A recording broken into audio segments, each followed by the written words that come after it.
Toss study पर आपका बहुत बहुत स्वागत है। तो फ्रेंड्स, पिछले वाले इलेक्ट्रिकल थ्योरी के पार्ट में अपन जो बात किए थे वो किए थे पदार्थ की। पदार्थ में हमने जो देखा था वो देखा था कि परमाणु जो होता है, पदार्थ में जो परमाणु होता है, परमाणु तीन चीजों से मिलकर बनता है। ये परमाणु की नाभिकी हो गई, नाभिकी का आकार होता है 10 की पावर माइनस 15। ठीक है, ये मैंने कल बता दिया था। और नाभिकी में होते हैं न्यूट्रॉन तथा प्रोटॉन। प्रोटॉन और न्यूट्रॉन कहाँ रहेंगे? नाभिकी में। और इलेक्ट्रॉन जो रहेंगे वो रहेंगे इस परमाणु के बाहर में, यहाँ पे इलेक्ट्रॉन रहेगा। अब फ्रेंड्स, मैंने कल आपको बताया था कि इलेक्ट्रॉन जो है इसकी खोज कब हुई थी, तो ये बताना है आपको। आपको बता देना है और कमेंट्स में टाइप कर देना है, ठीक है? आपको याद होगा शायद। बाकी मैं आपको थोड़ा सा रिवाइज करा देता हूँ कि प्रोटॉन की जो खोज हुई थी वो हुई थी सन 1896 में, यानी कि सबसे पहले जो खोज हुई थी वो हुई थी किसकी? प्रोटॉन की। इसके बाद में किसकी हुई वो चीज आपको मालूम होना चाहिए। लेकिन सबसे लास्ट में जो खोज हुई थी वो हुई थी दोस्तों किसकी? न्यूट्रॉन की। और न्यूट्रॉन की जो खोज हुई थी वो हुई थी सन 1931 में। अब इनकी खोजकर्ता जो थे वो कौन कौन थे? कमेंट्स में कमेंट्स आया था कल, थोड़ा सा कंफ्यूज था जेजे थॉमसन और चैडविक के अंदर कि जेजे थॉमसन किसका है, चैडविक किसका है। तो थोड़ा सा माइंड में कंफ्यूज था, गलत मैं बताना नहीं चाहता था, इसलिए मैंने कहा था कि अगले वीडियो में बता दूंगा, ठीक है? तो अब देखो, यहाँ पे एक कमेंट्स आया था कि सर इसका एक ट्रिक होता है ईंट पर नाच। ईंट पर नाच बहुत अच्छी ट्रिक है। इससे क्या होगा कि ई से यहाँ पे इलेक्ट्रॉन हो जाएगा और टी से थॉमसन, यानी कि इलेक्ट्रॉन की खोज किसने की? थॉमसन ने, जे जे थॉमसन ने, ठीक है? इलेक्ट्रॉन की खोज ई से इलेक्ट्रॉन, टे से थॉमसन, इलेक्ट्रॉन की खोज थॉमसन ने। पैसे यहाँ पे प्रोटॉन हो जाएगा और रे से रदरफोर्ड हो जाएगा। तो प्रोटॉन की खोज की थी रदरफोर्ड ने। और यहाँ पे ना से न्यूट्रॉन हो जाएगा जिसकी खोज की थी चैडविक ने। किसने की थी? चैडविक ने, ठीक है?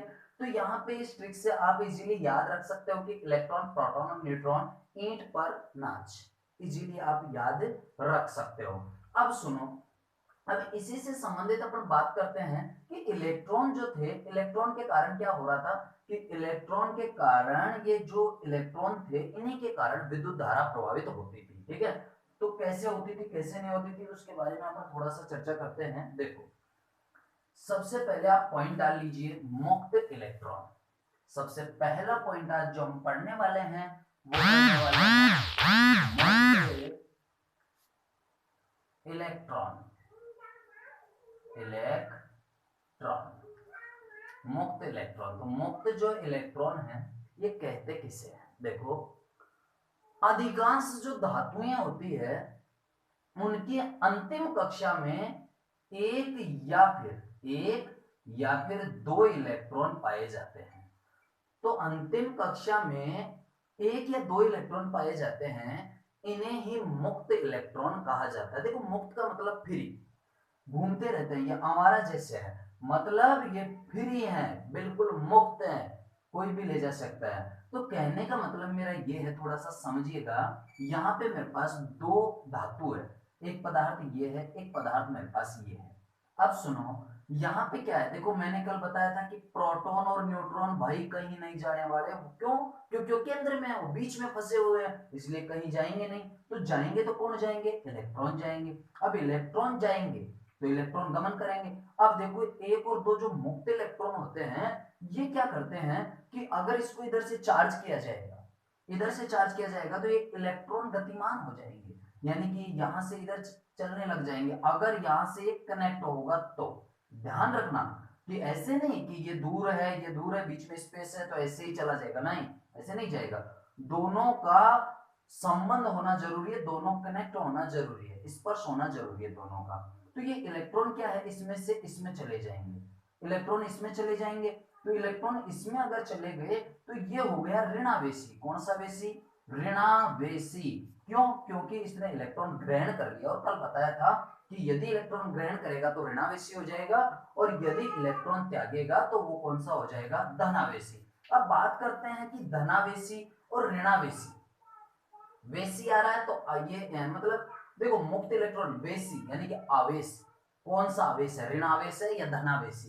तो ये ऋण आवेश और धनावेश जो थे भाई ये आए कहां से, तो सबसे पहले धनावेशी और ऋणावेशी यानी कि धन और ऋण जो शब्द में प्रयोग लिया गया था यानी कि यूज में लिया गया था, जिसने इनकी व्याख्या की थी, जिसने इनको बोला था, उस वैज्ञानिक का नाम था बेंजामिन फ्रैंकलिन। कौन था भाई, बेंजामिन फ्रैंकलिन। आप लिख लीजिए इसको, ये बीएफ बॉयफ्रेंड मत समझ लेना, बेंजामिन फ्रैंकलिन है ना। तो बेंजामिन फ्रैंकलिन ने सबसे पहले इसकी व्याख्या की थी यानी कि धनावेशी और ऋणावेशी की, ठीक है। तो ये किसने किया, बेंजामिन फ्रैंकलिन ने, ठीक है। तो ये चीज आपके समझ में आ गई होगी कि मुक्त इलेक्ट्रॉन क्या है। मुक्त इलेक्ट्रॉन अधिकांश धातुओं की अंतिम कक्षा में एक या दो इलेक्ट्रॉन पाए जाते हैं जिन्हें मुक्त इलेक्ट्रॉन कहते हैं। इन्हीं इलेक्ट्रॉनों के कारण विद्युत धारा प्रभावित होती है, यानी कि यहाँ पे मैंने एक छड़ लिया, लोहे की छड़ ली, यहाँ से मैंने चार्ज किया, तो इसमें जो इलेक्ट्रॉन होंगे वो यहाँ से गमन होकर दूसरे सिरे पर चले जाएंगे।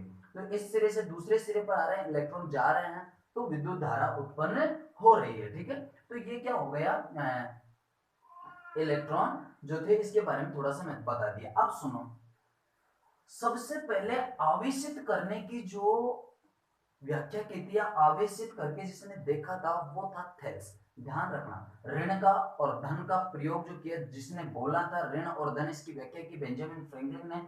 लेकिन ध्यान रखे, सबसे पहले वस्तुओं को आवेशित जो किया था वो किया था थेल्स ने। किसने किया, थेल्स। मैंने फर्स्ट वीडियो में बताया था कि स्थिर विद्युत की खोज किसने की थी, थेल्स ने की थी। और इसी थेल्स ने कैसे की थी, एबोनाइट की एक छड़ ली थी यानी कि एक शीशे की छड़ ली थी और रेशम के कपड़े को रगड़ा था। रेशम के कपड़े के जैसे ही रगड़ा तो एबोनाइट की छड़ कागजों को अपनी ओर आकर्षित कर रही थी। अब होता क्या है, देखो कांच के टुकड़े को यदि आप रेशम के कपड़े से, इससे रेशम के कपड़े से यदि आप रगड़ोगे तो ये क्या है, कांच का टुकड़ा इलेक्ट्रॉन त्यागेगा, मतलब इससे इलेक्ट्रॉन निकल जाएंगे। किससे निकलेगा, कांच से। ये ध्यान रखना इंपॉर्टेंट है, आप ये मत कर देना उल्टा सीधा कि रेशम से निकल के इधर आएंगे, नहीं। कांच के टुकड़े से इलेक्ट्रॉन निकलेंगे, किस में जाएंगे, रेशम के टुकड़ों में। क्या जाएंगे, इलेक्ट्रॉन। क्या जाएंगे भाई, इलेक्ट्रॉन। अब मुझे बताओ, मैंने अभी अभी आपको बताया कि जो त्यागेगा, जो देगा, भाई इसमें से इलेक्ट्रॉन निकल रहे हैं, माइनस वाले निकल रहे हैं, तो प्लस वालों का मामला क्या होगा, भारी होगा। तो प्लस वालों का अगर मामला भारी होगा तो इसका मतलब हम समझ गए कि ये जो कांच है इसमें से तो इलेक्ट्रॉन गए, तो ये तो कौन सा वेशी हो गया, धनावेशी। कौन सा वेशी, धनावेशी। और यदि रेशम का टुकड़ा इलेक्ट्रॉन ग्रहण कर रहा है तो ये हो जाएगा आपका ऋणावेशी। कौन सा वेशी भाई, ऋणावेशी हो जाएगा। बात समझ में आ गई होगी, ठीक है। तो ये चीज आपके समझ में आ जानी चाहिए कि आवेश जो है, सबसे पहले वस्तुओं को आवेशित करने की जो प्रक्रिया थी वो किसने दिया था, थेल्स ने, ठीक है। तो ये चीज हम समझ लिए हैं। अब हम जो नेक्स्ट बात करेंगे वो करेंगे मुक्त इलेक्ट्रॉन की होगी। अब हम बात कर लेते हैं आवेश की, कि आवेश क्या है, ठीक है। तो आवेश के बारे में थोड़ा सा हम समझेंगे। देखो, आवेश, आवेश, आवेश पदार्थ का वह गुण है, आवेश पदार्थ का या आवेश उसे कहा जाएगा जो विद्युत धारा को आकर्षण या विकर्षण करता हो। विद्युत धारा को क्या करता हो, आकर्षण या विकर्षण करता हो, ठीक है। तो आवेश उसे कहा जाएगा। इसकी एक डेफिनेशन हो गई नॉर्मली सी कि आवेश यह किसी पदार्थ का वह गुण है जिसके कारण कोई वस्तु विद्युत आकर्षण या विद्युत विकर्षण करती हो। तो ये हो गया आवेश। मेन चीज आपसे कोई डेफिनेशन नहीं पूछेगा, मेन चीज है कि इस आवेश का मात्रक क्या है। देखो, मात्रक जो होते हैं आप जानते हैं, एक एसआई मात्रक होता है, ठीक है। एक तो क्या होता है, एसआई मात्रक, एक होता है सीजीएस। कौन सा मात्रक भाई, सीजीएस। और एक होता है एफपीएस, एक होता है एफपीएस। तो ज्यादातर देखो 99% आपसे जो मात्रक पूछता है, एसआई पूछता है, सीजीएस पूछता है। ये प्रणालियां चलती है। एक एफपीएस होता है, एफपीएस, लेकिन ये ज्यादा मोस्ट नहीं है, ये ज्यादा मोस्ट नहीं है। अब सुनो, आपसे ज्यादातर अधिकांशतर मोस्ट इंपॉर्टेंट यदि अगर पूछा जाएगा तो ज्यादातर एसआई मात्रक पूछेगा। ये एसआई तो आपको सबका याद होना चाहिए। एसआई बोले तो सिस्टम इंटरनेशनल। ये एसआई जो मात्रक है ये एमकेएस प्रणाली का रूप है। कौन सी प्रणाली का? एमकेएस। ये मैं आपको बाद में बताऊंगा कि एमकेएस, सीजीएस, एफपीएस क्या क्या सिस्टम चलता है, ठीक है। तो इसका थोड़ा सा मैं आपको बाद में बता दूंगा। ये मीटर किलोग्राम सेकंड है, ठीक है। तो ये जो है ये मैं आपको थोड़ा बाद में बता दूंगा। जैसे ये सेमी हो गया, ये ग्राम हो गया, ये सेकंड हो गया, एफ यहाँ पे जैसे कि फुट हो गया, पी से पाउंड हो गया, एस से सेकंड, सेकंड सब में समान होती है। ये प्रणालियों के बारे में बाद में अपन चर्चा करेंगे। अभी हम फिलहाल आवेश को समझ रहे हैं। तो आवेश का जो एसआई मात्रक है वो ध्यान रखना, सबको याद होगा, आपको भी याद होगा। आवेश का जो मात्रक है वो है कूलाम। क्या है भाई? कूलाम। मैं बात कर रहा हूं एसआई मात्रक की। सीजीएस जो मात्रक होता है वो होता है स्ट्रेट कूलाम। स्ट्रेट कूलाम किसका? आवेश का। आवेश का सीजीएस मात्रक होता है स्ट्रेट कूलाम, ठीक है। अब सुनो, एक चीज और बता देता हूं कि अधिकांशतर आपसे 99% यही पूछेगा, या तो एसआई मात्रक या फिर सीजीएस। कंफ्यूज मत होना, एमकेएस पूछ ले वही बात है, लेकिन अधिकांशतः एमकेएस नहीं पूछेगा, आपसे एसआई बोलेगा, जबकि एमकेएस भी वही एसआई मात्रक की ही है। अब 99% मैंने क्यों कहा, मैंने 100% क्यों नहीं कहा? तो देखो, आप भी समझते हो कि आज की दुनिया में इम्पॉसिबल नाम की कोई चीज नहीं है, हर चीज पॉसिबल है। और गारंटी किसी बात की नहीं होती। जिस दिन गारंटी चालू हो जाएगी, समझो माँ बच्चे पैदा करना बंद कर देगी। कोई माँ कह नहीं सकती कि मेरा जो बेटा होगा वो चोर बनेगा या फिर एक महान आदमी बनेगा। इसलिए गारंटी किसी बात की नहीं होती। तो भाई हमने देखा कि गुलाम हो गए, स्ट्रेट गुलाम। देखो, एक इसका मात्रक और होता है। वैसे एक जो आवेश का मात्रक होता है वो होता है ampere second. Ampere second, ampere second भी होता है, ठीक है। तो एक मात्रक इसका एम्पियर सेकंड हो गया, लेकिन इसको ज्यादा कोई वरीयता नहीं दी गई, ज्यादा आप याद रखने की कोई आवश्यकता नहीं होगी, ठीक है। आपको मोस्टली ये दो चीजें याद करनी पड़ेगी, ठीक है फ्रेंड्स। अब हम बात करते हैं नेक्स्ट करेंगे, वो करेंगे ईएमएफ, यानी कि इलेक्ट्रोमोटिव फोर्स, ईएमएफ, विद्युत वाहक बल। विद्युत वाहक बल किसे कहा जाता है, इसके बारे में अपन सबसे पहले देखते हैं। तो देखो, कोई भी मान लीजिए चालक पदार्थ, मैं सिंपल सी भाषा में आपको समझाता हूं। नॉर्मली चालक पदार्थ है। अब क्या है कि भाई इलेक्ट्रॉन प्रवाह यदि इस चालक से होगा, इलेक्ट्रॉन गुजरेगा, इलेक्ट्रॉन जाएगा, तभी तो ये चालक है ना, क्योंकि इसमें इलेक्ट्रॉन गुजरते हैं। इलेक्ट्रॉन गुजरते हैं अर्थात इसकी अंतिम कक्षा में एक या दो इलेक्ट्रॉन जो कि मुक्त इलेक्ट्रॉन कहलाते हैं वो मौजूद है। तो ये चालक तार भी है। अब इलेक्ट्रॉन को गुजारने के लिए कुछ न कुछ तो इसमें जुगाड़ करना होगा। जुगाड़ क्या? यहां से कोई बल लगाया जाएगा। अब बल कोई भी हो सकता है, जैसे विद्युत धारा, मतलब किसी से कनेक्ट करेंगे, बैटरी वगैरह किसी से भी, तो यहां से कोई बल लगाया जाएगा। तो यहां से बल लगाएंगे तो ये वाले जो इलेक्ट्रॉन है ये चलते चलते कहां पहुंच जाएंगे? यहां पे पहुंच जाएंगे। तो एक सिरे से दूसरे सिरे तक इलेक्ट्रॉन पहुंचे, किसके कारण? लगाए गए बल के कारण। कौन सा बल? बस वही बल जो है वही क्या कहलाता है? ईएमएफ। यानी कि किसी चालक पदार्थ में इलेक्ट्रॉन प्रवाह के लिए लगाया गया बल जो होता है वो होता है ईएमएफ, विद्युत वाहक बल। अब सुनो, और थोड़ा सा देख लेते हैं। ये जैसे कि ईएमएफ है, ये बैटरी में होता है। किस में होता है भाई? बैटरी जो है उसमें रहेगा, आपका बैटरी में हो जाएगा, बैटरी में हो जाएगा। और जैसे कि सेल, सेल जो होता है इसमें भी हो जाएगा। और जैसे कि जनरेटर है, जनरेटर, ठीक है, जनरेटर, तो जनरेटर में हो जाएगा। काफी सारी आदि चीजें हैं जिनके अंदर ये विद्युत वाहक बल मौजूद होता है, ठीक है। इसका जो मात्रक होता है, देखिए मात्रक इसका भी आपको याद रख लेना है कि इसका जो मात्रक होगा, मात्रक, इसका जो मात्रक होगा, मात्रक होता है इसका वोल्ट। क्या होता है भाई? वोल्ट, जिसको V से दर्शाया जाता है। V से क्या किया जाता है? इसको डिनोट किया जाता है। ये थोड़ा सा समझ लेना कि ईएमएफ का मात्रक क्या होता है? वोल्ट।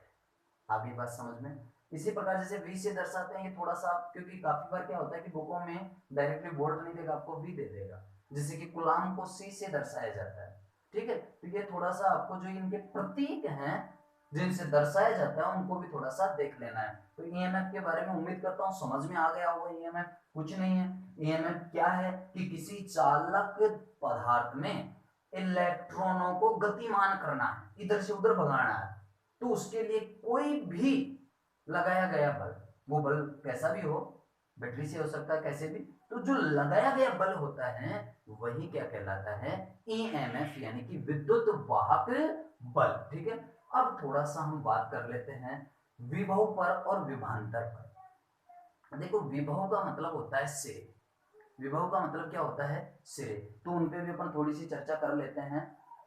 तो विभव, देखो मैंने यहाँ पे क्या लिया, एक छड़ ले ली। सबसे पहले मैं बात कर लेता हूँ विभव, ठीक है। ये किनारे हैं, ये क्या है, किनारे, इस छड़ के दोनों ही क्या है, किनारे। तो आवेश को इस बिंदु से अनंत तक यानी कि लास्ट तक ले जाते हैं, आवेश को इस बिंदु से यहां तक ले जाया गया कार्य क्या कहलाएगा, विभव। विभवों पर जैसे सिरे हैं इन पर एक विभव होता है, एक होता है आपका विभवांतर, विभवांतर। तो विभवांतर क्या है, देखो ये मेरे पास सिरा है, मैंने यहां से इसको चार्ज किया, यहां से मैंने इसको सप्लाई दी, मान लीजिए यहां पे मैंने 10 एम्पियर दी, 10 एम्पियर की धारा मैंने यहां से प्रवाहित कर दी। तो यहां से धारा मैंने 10 एम्पियर प्रवाहित की, लेकिन क्या है कि यहां जाते जाते धारा का मान हो गया 9 एम्पियर, यहां 10 एम्पियर थी, यहां कितना हो गया 9 एम्पियर।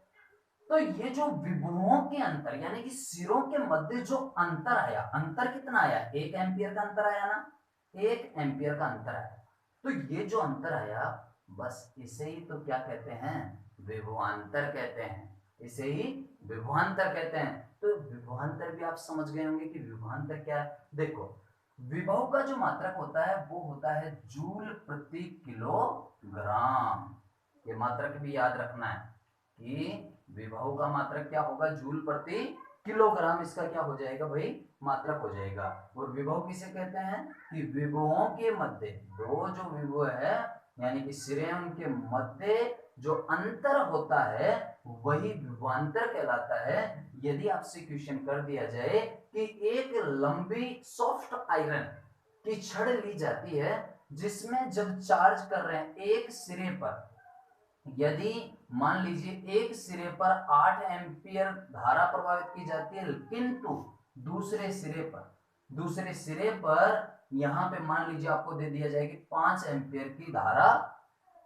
पहुंचती है, तो विभवांतर कितना हुआ, तो सीधा सा कुछ नहीं करना है, प्रथम सिरा माइनस दूसरा सिरा, यानी कि इसमें से इसको घटाया, कितना बचा भाई 3 एम्पियर। तो 3 एम्पियर जो है यही तो क्या है, विभवांतर है, यही क्या है, विभवांतर। तो दोस्तों पहली बात तो ये कि देखो मैं रीजनिंग की क्लास डाल दिया, पिछला वीडियो डाला था रीजनिंग का डाला था, ये इलेक्ट्रिशियन थ्योरी का है, और मैथ का भी वीडियो डालता रहूंगा। अब बात करते हैं बहुत सारे स्टूडेंट कि सर यूपीपीसीसीएल की तैयारी करवाइए, सर आप जेवीवीएनएल की तैयारी कराइए।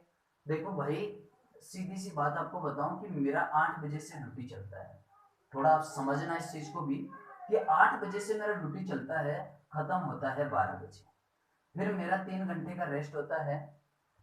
तो 3 घंटे का रेस्ट होने के बाद फिर से मेरा चल जाता है 3 बजे से, 3 बजे से चलता है मेरा लगभग 6 बज जाते हैं, कितने बज जाते हैं 6।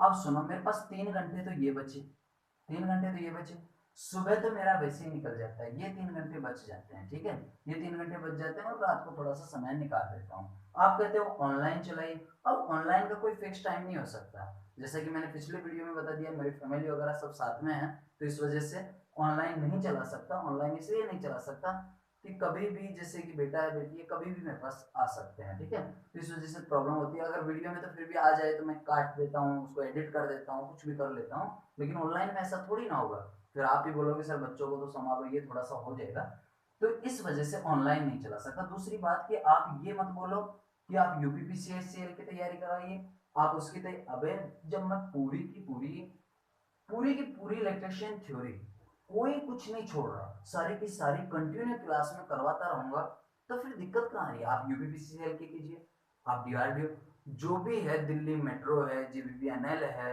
जैसी भी टेक्निकल की आपकी एग्जाम है, आप सभी कर सकते हो। बाकी आईटीआई वाले जो स्टूडेंट हैं वो भी आराम से पढ़ सकते हैं, ठीक है? तो आराम से, कोई दिक्कत नहीं है। देखो दूसरी बात, आप कहते हो इंग्लिश में बोलिए, तो वो पॉसिबल नहीं हो पाएगा। सीधी सीधी साफ साफ बात बता देता हूँ, इंग्लिश में आप कहते हो कि इंग्लिश में बोलिएगा, तो वो ज़्यादा पॉसिबल, फुल इंग्लिश में पॉसिबल नहीं हो पाएगा। और दूसरी बात ये कि आप आराम से पढ़ते जाइए, जैसे जैसे मैं चैप्टर पढ़ाता हूँ आप पढ़ते जाइए, साथ में कमेंट्स जरूर कर दिया करो कि आपको कैसा लगा वीडियो, कैसा नहीं लगा। उससे थोड़ा सा मैं भी मोटिवेट हो जाता हूँ। और दोस्तों के साथ शेयर भी कर दिया करो। थोड़ा लाइक करने में आपका कुछ नहीं जाता, ठीक है? लाइक से कुछ नहीं, लाइक से कोई पैसा भी नहीं मिलता। लाइक से ये है कि हाँ ठीक है, मोटिवेट हो जाते हैं कि चलो अपने को अच्छे खासे लाइक मिल रहे हैं, और ज्यादा से ज्यादा अपन मेहनत करें, ज्यादा से ज्यादा वीडियो बनाएं, ठीक है? तो फ्रेंड्स, ये वीडियो उम्मीद करता हूँ आपको पसंद आया होगा। बाकी अपन जल्दी ही, बहुत जल्दी ही, मतलब सभी सब्जेक्ट लगभग चालू कर देंगे। देखो मैथ भी चालू करनी है, रीजनिंग भी चालू करनी है, इलेक्ट्रिशियन थ्योरी भी। तो आपको इतना समय, मतलब रोज का ये है कि लगभग एक क्लास, एक आपका चैप्टर, एक जो क्लास है यानी कि लगभग 40 मिनट का हो, चाहे वो 1 घंटे का हो, ठीक है? तो वो लेक्चर आपको मैं प्रोवाइड करवा रहा हूँ। बाकी आप पढ़ते रहिए। और दोस्तों, आज के लिए इतना ही काफी। वीडियो पसंद आए वीडियो को लाइक कर देना, चैनल को सब्सक्राइब कर देना, साथ ही बेल आइकन का बटन दबा देना, ताकि आपको टाइम टू टाइम नोटिफिकेशन मिलते रहे। Thank you for watching my video. धन्यवाद। जय हिंद, जय भारत।